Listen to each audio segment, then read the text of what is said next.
সীমান্ত হত্যা বন্ধ ও বিচারের দাবিতে কুড়িগ্রামে March for Felani.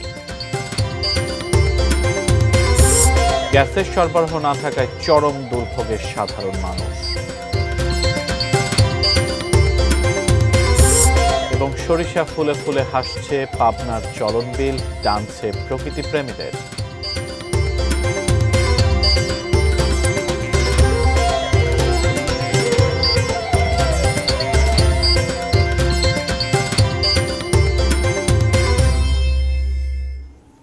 ATN news দেখছেন, আমন্ত্রণ জানাচ্ছি দেশের খবরে। আজ আপনাদের সাথে আছি আমি সিয়াম রেজওয়ান। এতক্ষণ আকিজ বশির ক্লাসের সৌজন্যে সংবাদ শিরোনামগুলো শুনছিলেন। বিস্তারিত। পৃথিবীর কোনো রাষ্ট্র যদি বাংলাদেশের দিকে শকুনের নজরে তাকায়, সেই চোখ উপড়ে ফেলার জন্য ছাত্র জনতায় যথেষ্ট বলে মন্তব্য করেছেন জাতীয় নাগরিক কমিটির মুখ্য সংগঠক সার্জিস আলম। আজ কুড়িগ্রামে মার্চ ফর ফেলানি কর্মসূচিতে যোগ দিয়ে সার্জিস বলেন, সীমান্তে তার কাঁটায় আর কোনো লাশ ঝুলে থাকলে কাঁটা তার লক্ষ্য করে লং মার্চ হবে।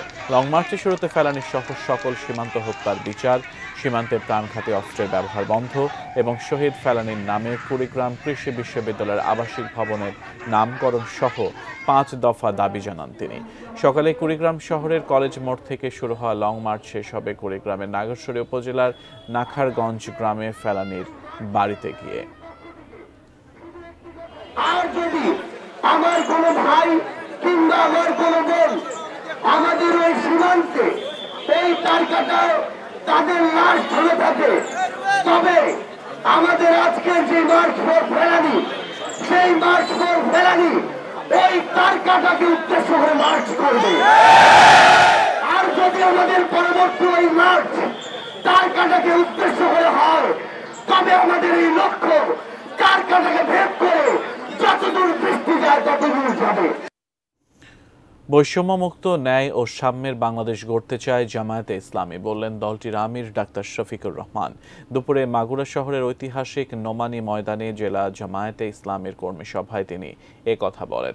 সভায় জামায়াতের আমির আরও বলেন, স্বপ্নের বাংলাদেশ গড়তে যদি লড়াই করতে হয়, সে লড়াই অব্যাহত থাকবে।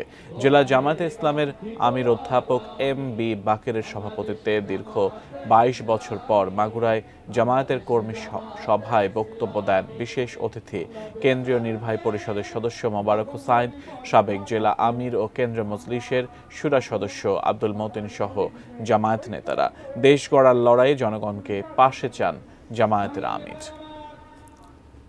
আমরা চাঁদাবাদ মুক্ত, দখলদার মুক্ত, বৈষম্য মুক্ত, ন্যায় এবং সাম্যের একটি বাংলাদেশ চাই। আমরা আপনাদেরকে কথা দিচ্ছি, অতীতে আমরা চাঁদাবাজি করি না, এখন আমরা করছি না, ভবিষ্যতে ইনশাআল্লাহ আমরা করবো না। সেই সাম্যের বাংলাদেশ করার জন্য আমরা অঙ্গীকারবদ্ধ। এতে যদি আরো বছর লাগে অপেক্ষা করতে রাজি আছে, কিন্তু লড়াই ছেড়ে দেব না। এই লড়াই আমাদের অব্যাহত থাকবে। এই লড়াই ইনশাআল্লাহ এবার জনগণকে আমরা পাশে পাবো। গ্যাস সংকট রাজধানীবাসীর দীর্ঘদিনের সমস্যা হলেও দেশের বেশিরভাগ জেলাবাসীও একই ভোগান্তিতে। দিনে দিনে যা আরও গুরুতর হয়ে উঠছে। দিনের বেশিরভাগ সময় গ্যাসের সরবরাহ না থাকায় চরম দুর্ভোগ পোহাচ্ছেন সাধারণ মানুষ। আমাদের প্রতিনিধিদের তথ্য ছবিতে বিস্তারিত ডেস্ক রিপোর্টে। কুমিল্লা নগরী সহ আশপাশের এলাকায় তীব্র গ্যাস সংকট। দিনরাতের অধিকাংশ সময়ই গ্যাস থাকে না। বন্ধ রান্নাবান্না ও ঘর গেরস্থালির কাজ। সিলিন্ডার গ্যাস বা মাটির চুলায় রান্না করতে বাধ্য হচ্ছেন গৃহিণীরা। একই অবস্থা হোটেল রেস্তোরাঁগুলোতেও। চুলা কিনে আনছি, চুলা দিয়ে ছাদের মধ্যে রান্না করতে হয়। আমরা দুপুরেও রান্না করতে হয় মাটির চুলায়, রাতেও রান্না করতে হয়, সকালেও রান্না করতে হচ্ছে। শীত মৌসুম শুরু হলেই আবাসিক গ্যাস নিয়ে ভোগান্তিতে পড়েন চাঁদপুরের বেশ কিছু এলাকার গ্রাহক। দেখা দেয় সংকট অথবা কমে আসে গ্যাসের চাপ, ফলে ব্যাহত হয় দৈনন্দিন কাজ। যেখানে আমাদের রান্না 1 ঘন্টায় হয়ে যায়, সেখানে 3-4 ঘন্টা রান্না হয় না। আমরা ঠিকমতো বাচ্চাদেরকে নাস্তা বানায় ঠিকমতো ক্লাসে পাঠাইতে পারি না। বগুড়ায় নির্ধারিত ফি জমা দিয়েও সংযোগ পাননি প্রায় 20,000 গ্রাহক। গ্যাস সংযোগের অপেক্ষায় থাকতে থাকতে তাদের মাঝে বাড়ছে ক্ষোভ। আজও পর্যন্ত সেই সমস্ত বাসাবাড়িতে গ্যাস কেন দেওয়া হচ্ছে না? আবার পুনরায় লাইনগুলি চালু করলে আমাদের জন্য অনেক উপকার হবে। গাজীপুরেও গ্যাস সংকট তীব্র আকার ধারণ করেছে। শিল্প কারখানায় ব্যাহত হচ্ছে উৎপাদন, বাসাবাড়িতেও চলছে না রান্নাবান্না। অঞ্চলে গাজীপুরে যে অঞ্চলে যতগুলো গ্যাসের লাইন আছে আপনি যদি খেয়াল করে দেখেন প্রত্যেকটা গ্যাসের লাইন লিক। আপনি রাস্তা দিয়ে হেঁটে যাবেন, আপনি পাশ দিয়ে একটা শব্দ পাবেন। লিগ্যাল লাইনের যেগুলো থেকে আমাদের ইললিগাল যে গ্যাসের লাইনগুলো, সেই লাইনগুলো আমাদের বেশি, সেগুলো আমাদের স্টপ করতে হবে। তবে বিপরীত চিত্র নেত্রকোনায়। গ্যাসের চাপ সামান্য কম থাকলেও তেমন অভিযোগ নেই গ্রাহকদের। Saikat Dasgupta, desk report, ATN news. গণ অভ্যুত্থানের ঘোষণাপত্র চূড়ান্ত করতে প্রধান উপদেষ্টা ডক্টর মোহাম্মদ ইউনূসের নেতৃত্বে সর্বদলীয় বৈঠক হচ্ছে ফরেন সার্ভিস একাডেমিতে। ফরেন সার্ভিস একাডেমির সামনে আছেন সহকর্মী সাজিদা সুইটি। আমরা সরাসরি যুক্ত হব তার সাথে, জেনে নেব সর্বশেষ তথ্য। সাজিদা সুইটি, বিভিন্ন রাজনৈতিক দলের নেতারা ইতিমধ্যে যুক্ত হয়েছেন, ফরেন সার্ভিস একাডেমিতে গিয়ে পৌঁছেছেন। যদি বলি সভাটি কি শুরু হয়েছে, বিস্তারিত জানাবেন।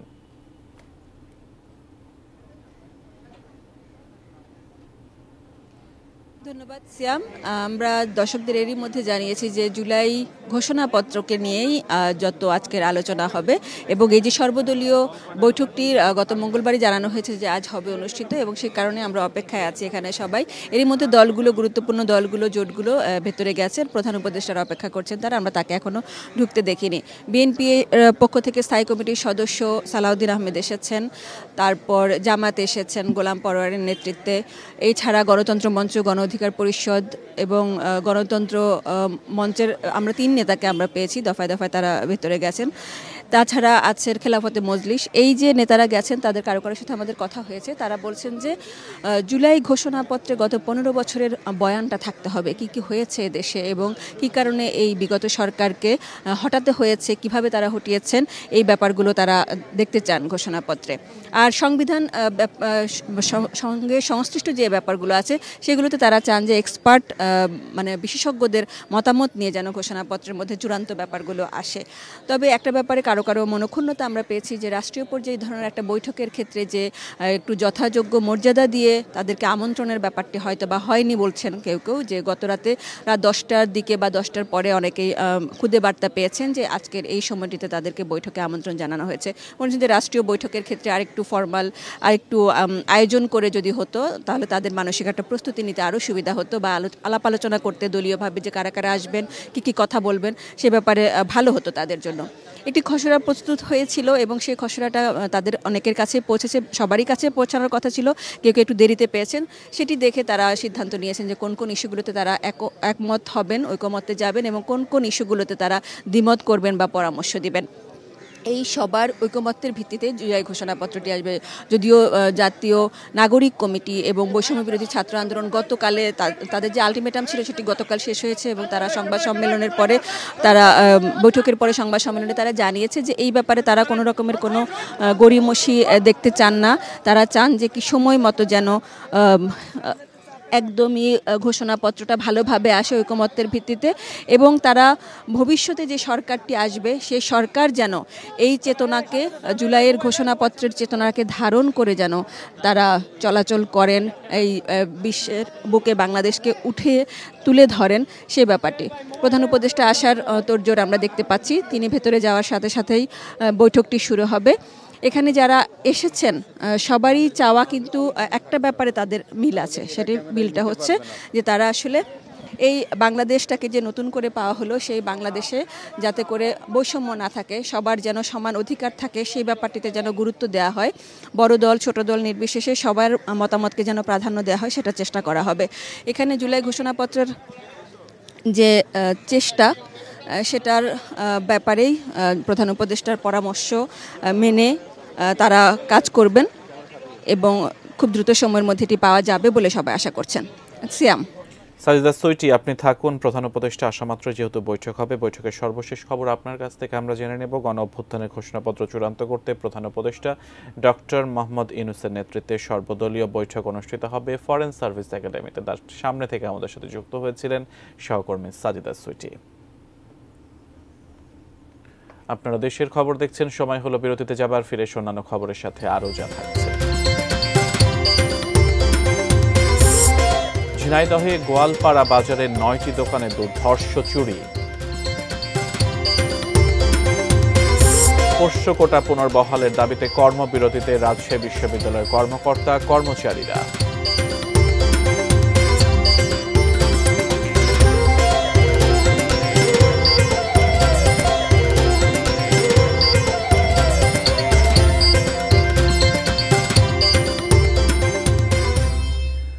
বিরতির পর আমন্ত্রণ, দেখছেন দেশের খবর।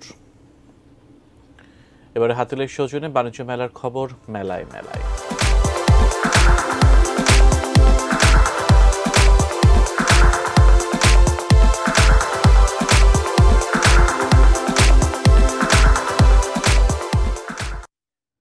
মাসব্যাপী বাণিজ্য মেলার খবর জানিয়েছেন সহকর্মী মাহফুজা মুসলেহি।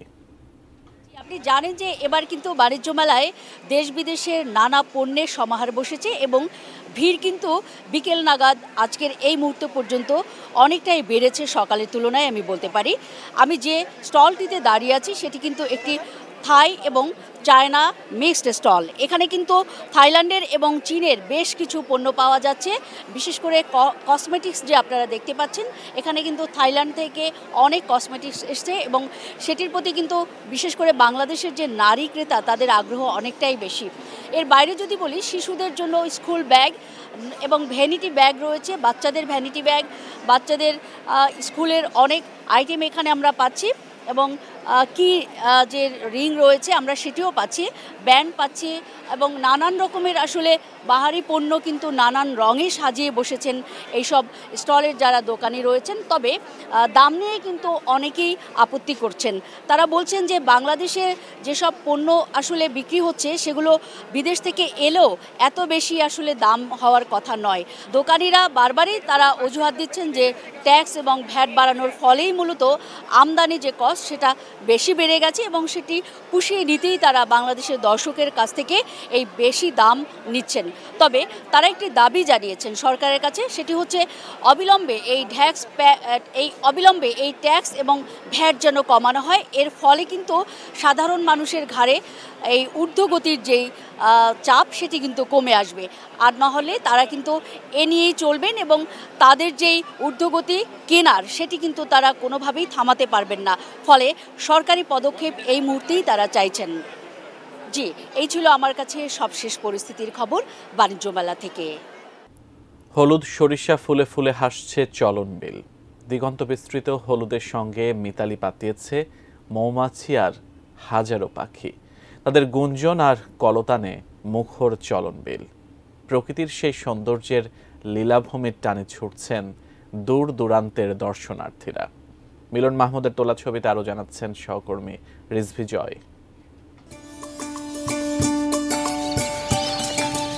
যতদূর চোখ যায় যেন হলুদের গালিচা। পাবনা, চাটমোহর, ভাঙ্গুড়া, নাটোরের গুরুদাসপুর, সিংড়া, সিরাজগঞ্জের তারাস সহ পুরো চলনবিলের বুক জুড়েই এখন এমন হলুদ সরিষা ফুলের নিথুয়া পাথার। শান্ত স্নিগ্ধ বিলপাড়ের গ্রামগুলোতে মাঘের শীতেই যেন নেমে এসেছে বসন্ত। চলনবিলে যেন চলছে গায়ে হলুদের উৎসব। মধুগন্ধি সর্ষে ফুলে মৌমাছির গুঞ্জন, বিলের জলে বালিহাঁস আর পানকৌড়িদের জলকেলি, ধ্যান ভেঙে মাছরাঙা আর শুভ্রবকের উড়াউড়ি। এমন সব দৃশ্যের অনাবিল আনন্দ ছুঁয়ে যাচ্ছে বিলপাড়ের মানুষদেরও। দর্শনীয় একটা বিল, এক এক সময় এক একটা রূপ নেয়। বর্ষার সময় এক রূপ, এখন এক রূপ। বর্ষাকালে পানি চারদিকে থই থই করে, এই পানি দেখতে অনেক লোক আসে। ঋতুভেদে চলনবিলের নানা মনোহর রূপ। গ্রীষ্মের রুক্ষতায় ধানের সবুজ, বর্ষায় সুস্বাদু মাছের সম্ভার, শীতে সরিষা ফুলের শোভা আর অতিথি পাখির আনাগোনা। সব মিলে চলনবিলে রয়েছে পর্যটনের বিপুল সম্ভাবনা। সড়ক যোগাযোগের উন্নয়ন ও উন্নত আবাসন ব্যবস্থা গড়ে তুলে তাকে কাজে লাগানোর তাগিদ বিশেষজ্ঞদের। রাস্তাঘাট ভালো হইলে তো মনে করেন চলাচল ভালো হবে, মানুষ আসা যাওয়া সুবিধা। এখন মনে করেন রাস্তার জন্য মানুষ আসতে চায় না। বসার জায়গাটা ভালো হলে আরো অনেক দূর দূরান্ত থেকে লোকজন আসবে। মানুষের নিরাপত্তা নিয়ে এনে দুর্ভোগ। ন্যাচারাল রিসোর্স যেখানে যেটা রয়েছে সেটাকে প্রায়োরিটি দিয়ে কিছু প্রজেক্ট বা প্ল্যান, ডেভেলপমেন্ট প্ল্যান করতে হবে এবং সেখানে কমিউনিটিকে, লোকাল কমিউনিটিকে ইনভলভ করতে হবে। যখন লোকাল কমিউনিটি বুঝে যাবে যে আমার এই সম্পদটা আমার জন্য দরকার, একে যতদিন জিয়ে রাখবো ততদিন আমার জীবন জীবিকা চলবে, তখন কিন্তু সে সেটা যত্নশীল হবে।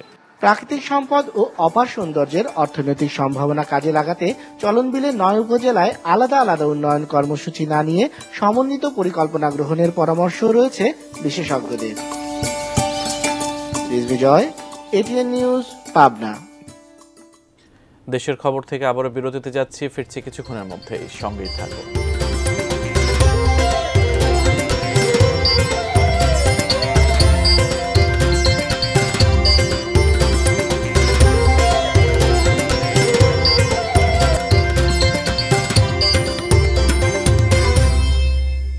আরও একবার আমন্ত্রণ, দেশের খবর দেখছেন।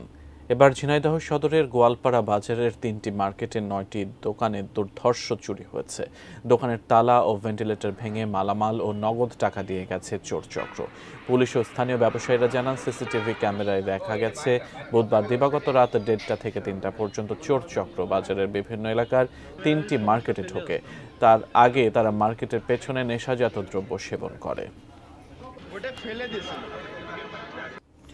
দেশের খবর ছিল এ পর্যন্ত। এতক্ষণ সাথে থাকার জন্য ধন্যবাদ সবাইকে।